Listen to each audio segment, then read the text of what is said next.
बाबा जी, हम सब जानते हैं कि मथुरा ब्रजभूमि रजभूमि के नाम से पूरे विश्व में प्रसिद्ध है।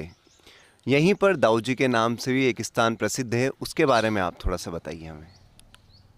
जय श्री महाकाल। दाऊ जी एक ब्रज भाषा का लोकल शब्द है दाऊ जी। वैसे अगर आप इसको शास्त्र पद्धति से देखेंगे, शास्त्रों के नज़रिया से देखेंगे, तो इनका नाम बलदेव है। बलराम, बलदेव। ये इस प्रकार से, जिस प्रकार से क्षेत्र बदलता है तो वातावरण, बोलचाल, हर चीज़ बदलती है, तो उसी प्रकार से इनका नाम भी कई रूपों से जाना जाता है। लेकिन मुख्य तौर पे इनको यहाँ लोकल क्षेत्र में ब्रज के अंदर अगर आप जानेंगे तो इनको दाऊ जी के नाम से ही जानेंगे। और दाऊ जी जो हैं भगवान श्री कृष्ण के बड़े भाई हैं, जो कि गोरे थे। तो जो आप दाऊ जी यहाँ पे ब्रज के अंदर में तीन हैं। प्राचीनता को अगर आप देखेंगे तो दाऊ जी तीन जगह पे उनका आगमन हुआ है।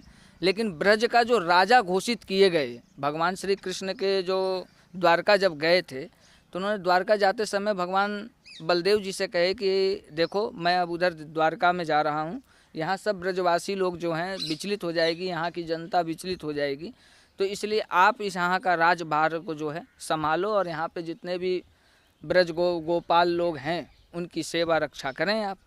तो भगवान इस प्रकार से कह के उनसे चले गए गुप्त रूप में। उस समय किसी को मालूम नहीं था कि भगवान द्वारका के लिए जा रहे हैं। भगवान द्वारका के लिए निकल गए। तो यहाँ पर जब भगवान दाऊ जी सर्वप्रथम आपका वृंदावन में आए, तो वृंदावन में जब दाऊ जी आए और उन्होंने अपना विस्तार बताया, तो सभी ब्रजवासी लोग जो बाल गोपाल थे, गोपिकाएं थे, उन्होंने सबने उनको सम्मान नहीं दिया। बोले भाई, हमारा जो लगाव और हमारा जो राजा है वो कान्हा है। कान्हा मतलब भगवान श्री कृष्ण, हमारे राजा तो वही हैं। आपको हम कैसे राजा स्वीकार करें, जबकि अभी राजा हमारा सत शरीर यहाँ पर विद्यमान है, तो मैं आपको राजा कैसे मानूं। तो वहाँ पे उन्होंने उनको सम्मान नहीं दिया। उन्होंने विस्तार बताया। बोले भैया ठीक है, तुम्हारी इच्छा है, मानो या ना मानो, जो घटना थी मैंने आपको बताई। भगवान इधर से दुखी हो गए। यहाँ बाल गोपाल जो थे, गौ माता थी, ये सब त्राही त्राही करने लगे, कोई चारा नहीं खा रहा है।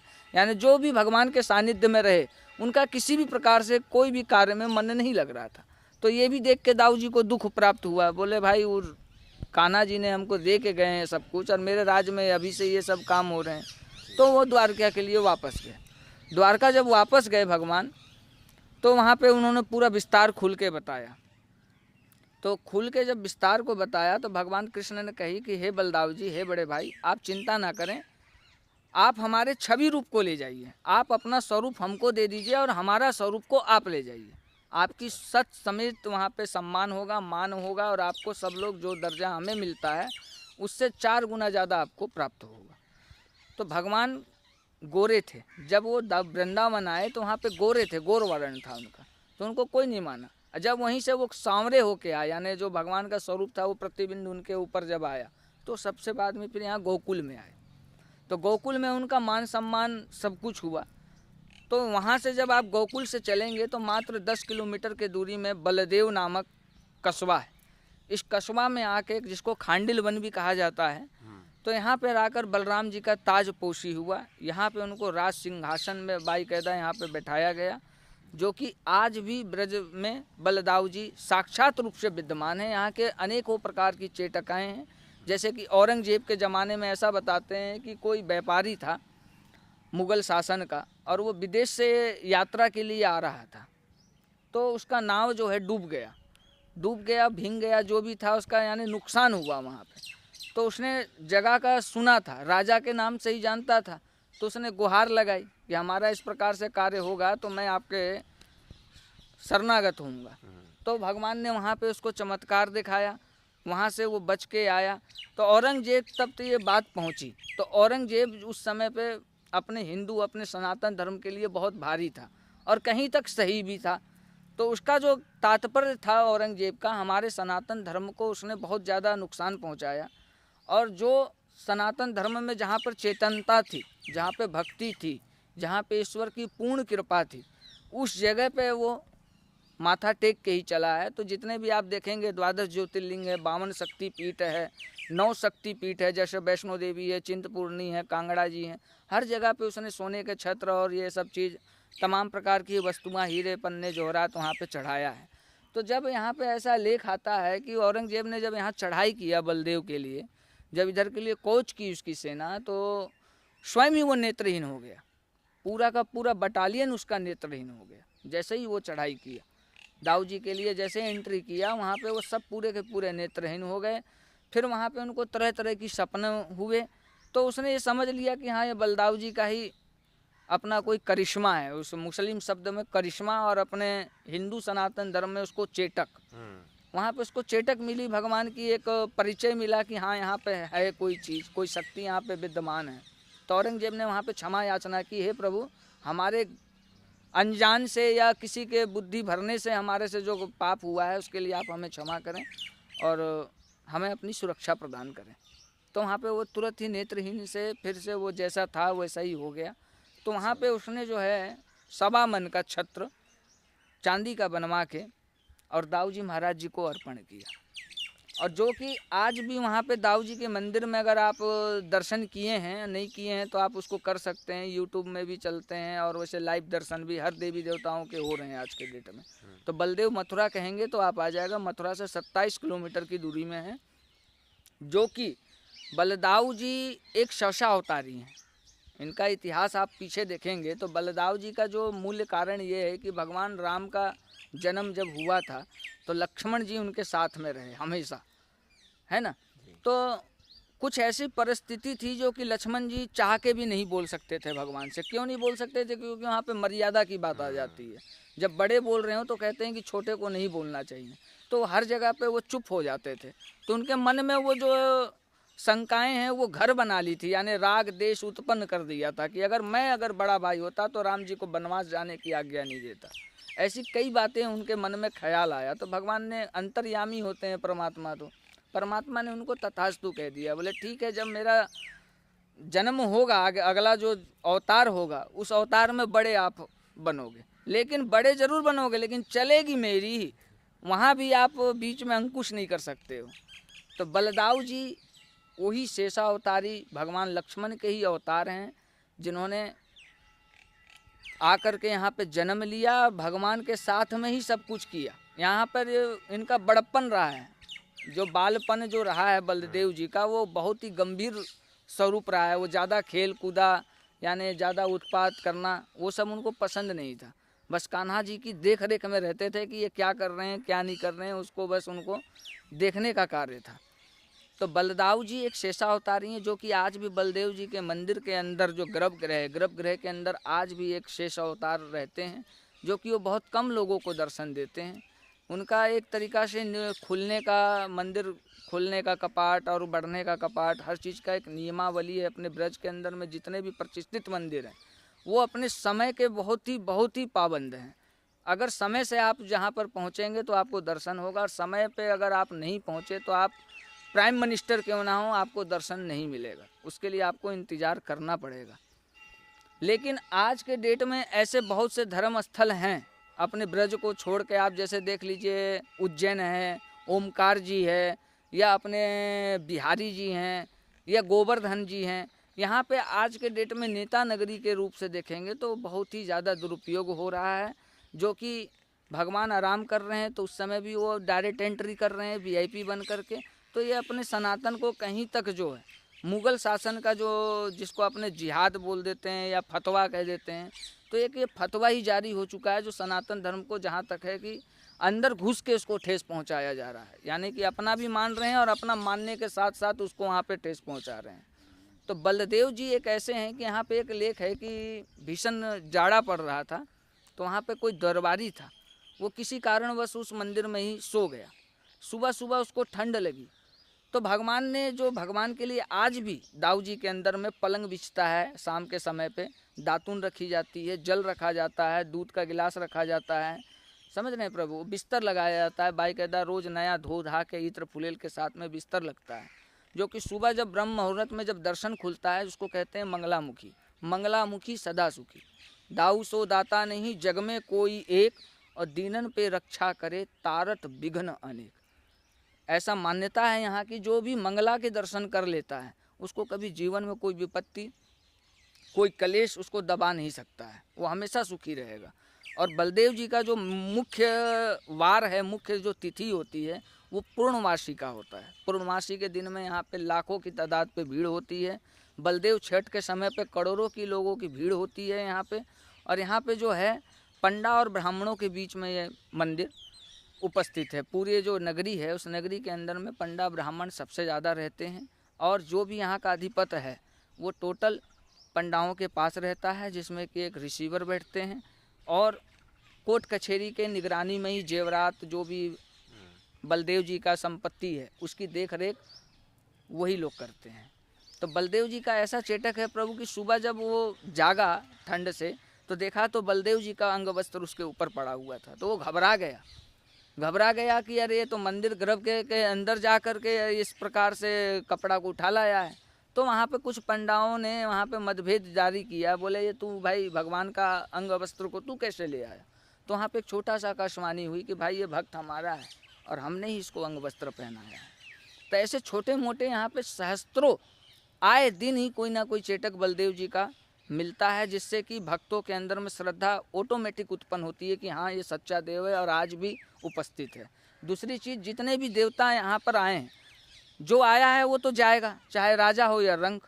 स्वयं परमात्मा क्यों ना हो, रामचंद्र को भी जाना पड़ा था युग को छोड़ करके, भगवान स्वयं हरि यहाँ से गए। तो उसी प्रकार से लेख को देखेंगे तो बलदेव जी अजय अमर हैं। इनकी किसी भी इतिहास में पंचभौतिक शरीर को त्यागना नहीं कहीं तक नहीं बताया गया है। तो ब्रज में आज भी साक्षात रूप से बलदेव जी का दर्शन होता है और पूरे ब्रज के राजा के रूप में यहाँ पे प्रतिष्ठित हैं, जो कि आपका मथुरा से 27 किलोमीटर के क्षेत्र पे बसे हुए हैं। गोकुल रमन रेती चिंताहरण, फिर आपका बलदेव। बाबा जी, आपने बताया यहाँ पर कि रात्रि में बिस्तर लगाया जाता है, बाबा जी का दातुन रखा जाता है, तो उसके मतलब क्या होता है फिर सुबह कुछ परिवर्तन कुछ? सुबह जैसे बिस्तर भगवान जी का लगाया जाता है, एक यहाँ पे खुलने का समय है। विश्व में 2 ही देवता हुए हैं, एक वैष्णव धर्म में एक इकलौते बलदेव जी जो हुए हैं वही एक भांग का पान करते हैं। और संन्यास परंपरा में महादेव का तो है ही है प्रभु, 12 ज्योतिर्लिंग में भंग का भोग लगता ही है। तो यहाँ पे विशेष रूप से 1 घंटा के लिए मंदिर खोला जाता है, जो समय और मौसम के हिसाब से चलता है। जैसे जाड़ा होता है, जाड़े के समय पे 3 से 4 का समय होता है, वो विशेष करके भांग के लिए होती है। नगर बस्ती में आसपास के जो भी भक्त हैं, मठ हैं, मंदिर हैं, वो अपने अपने हिसाब से भांग को घोटते हैं शुद्धिकरण के साथ में और लोटा भर के दाऊ जी के मंदिर में भोग लगाने के लिए पहुँचते हैं। हलाहल को धारण करने वाले हैं वो। और कभी भी यहाँ पे कच्चा भोग नहीं बनता है बाबा को, कोई भी गरम मसाला, लाल मिर्च इत्यादि चीज़ का कोई भी उपयोग नहीं होता है। सिर्फ यहाँ जो भंडारा बनता है वो पक्का ही बनता है, जैसे कि पूड़ी खीर खाड़ का ही भोजन यहाँ पे 12 माह 300 दिन बाबा का भोग लगता है। और बाबा का ये छवि जो है ब्रजनाभ द्वारा बनाया गया है। वैसे अगर आज के नज़रिया से देखा जाएगा तो ये स्वयं उत्पन्न मूर्ति है, इसको किसी कलियुगी मनुष्य ने नहीं बनाया।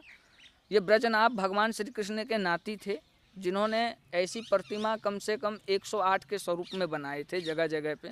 जैसे लक्ष्मी नारायण हैं, यहाँ पे आप 2 मूर्ति आप देख चुकेंगे, 2 तीनों जो बलदाव जी का है वो सब उन्हीं के द्वारा बना हुआ है। इनका एक इतिहास है, बलदेव जी के पीछे में क्षीर सागर नामक एक कुंड है। वहाँ ऐसा इतिहास है कि कभी कभी जब भगवान का समय था उस समय वहाँ पे दूध की धार चलती थी। तो वहाँ पे एक नाई था या और जो भी भक्त था, कहने का अर्थ है, वो अपना हथियार को धार दे रहा था। तो भगवान के कोठे पे धार दे रहा था, तो धार देते देते उसको अचानक आभास हुआ, वहाँ पे स्वप्न में दर्शन दिया भगवान ने कि तू जिस पत्थर को पत्थर समझ के यहाँ धार दे रहा है वो पत्थर नहीं है बेटा, यहाँ पे स्वयं मैं हूँ, अब मेरे को निकाल और मेरे को प्राण प्रतिष्ठित कर। तो वहाँ पे भगवान बलदेव जी स्वयं उत्पन्न हुए। 7 हाथ की प्रतिमा है, उनके थोड़ी पे हीरा है, जो कि आज भी गर्भगृह के अंदर में कोई भी लाइटिंग का कोई भी व्यवस्था नहीं है, वहाँ लाइट नहीं जलता है गर्भगृह के अंदर।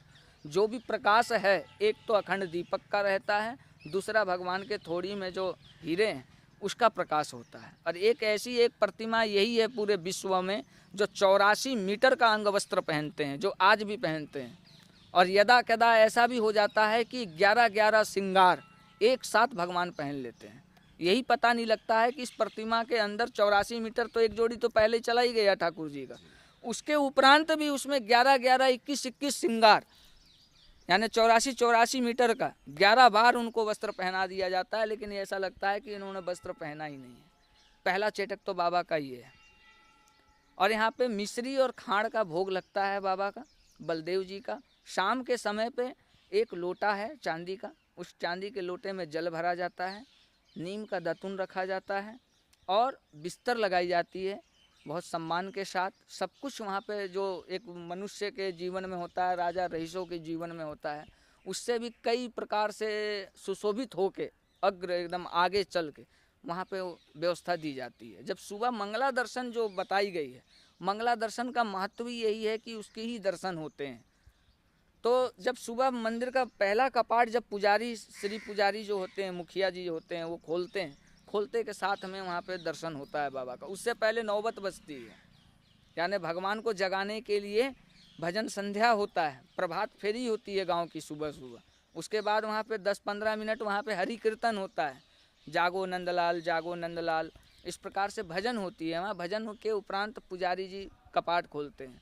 कपाट खोलते ही जयकारा लगता है। तो दोनों 3 दरवाजे हैं वहाँ के, एक मुख्य है और एक बगल से है, एक इस बगल से है जिधर से माता जी के दर्शन होते हैं।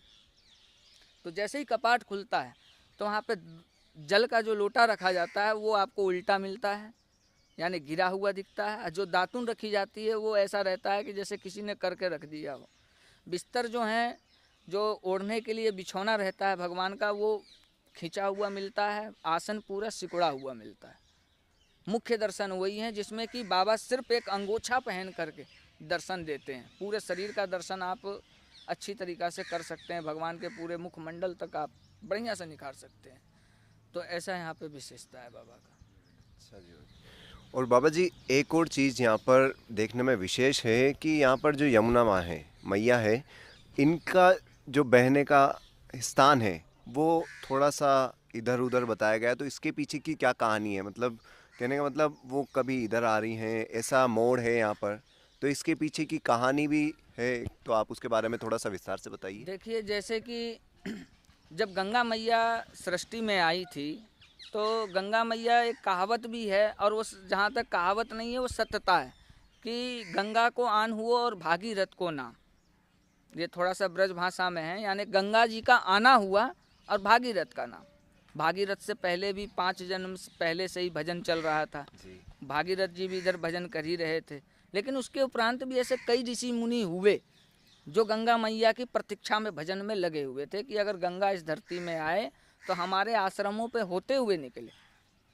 तो सभी के पास गंगा मैया अपने अपने प्रभाव से वहाँ पर गई हैं, उपस्थित हुई हैं। उसी प्रकार से जमुना मैया का भी विस्तार आता है कि इनका भी एक निर्धारित मार्ग था कि मेरे को यहाँ से होके निकलना है। तो वहाँ पे इग्नोर कर दिया था भगवान को, यानी ध्यान से उनके स्मरण से उतर गया था कि यहाँ पे भगवान बलदेव जी हैं, हमारे जेठ जी हैं। कृष्ण के पटरानी के रूप में माना जाता है जमुना मैया को। काल की बहन है, सूर्य की पुत्री हैं ये। इनका नाम कालिंदी कहा जाता है मुख्य भाषा में, और ब्रज के भाषा में आप देखेंगे तो श्री जी महारानी कहा जाता है। कृष्ण की पटरानी कही जाती है। गंगा में स्नान से, नर्मदा के दर्शन से और जमुना के मात्र 3 बार आचमनी लेने से ही मुक्ति को प्रदान करती है ये।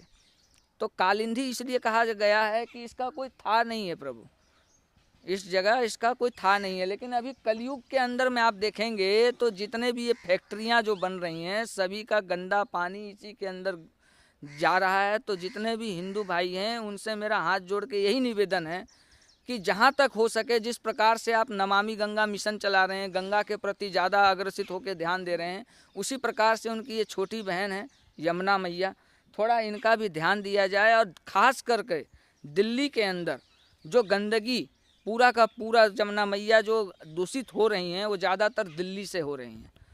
दिल्ली एक ऐसा जड़ है जहाँ से हज़ारों फैक्ट्रियों का केमिकल पानी जा रहा है, और प्लस यहाँ मथुरा में भी एक रिफाइनरी है जिसका पूरा का पूरा केमिकल पानी जमुना मैया में जा रहा है। तो यही हमारा सरकार से भी अनुरोध है और सभी यमुना प्रेमियों से अनुरोध है कि इस चीज़ में प्रतिबंधित करें और जमुना मैया को निर्मल और सुरक्षित बहने का समय दें तो अच्छा रहेगा। नहीं तो हमारा सनातन धीरे धीरे पतन की ओर जा रहा है और हमारे हिंदू सिर्फ एक ही चीज़ में बर्बाद हैं, वो है राग देश ईर्षा।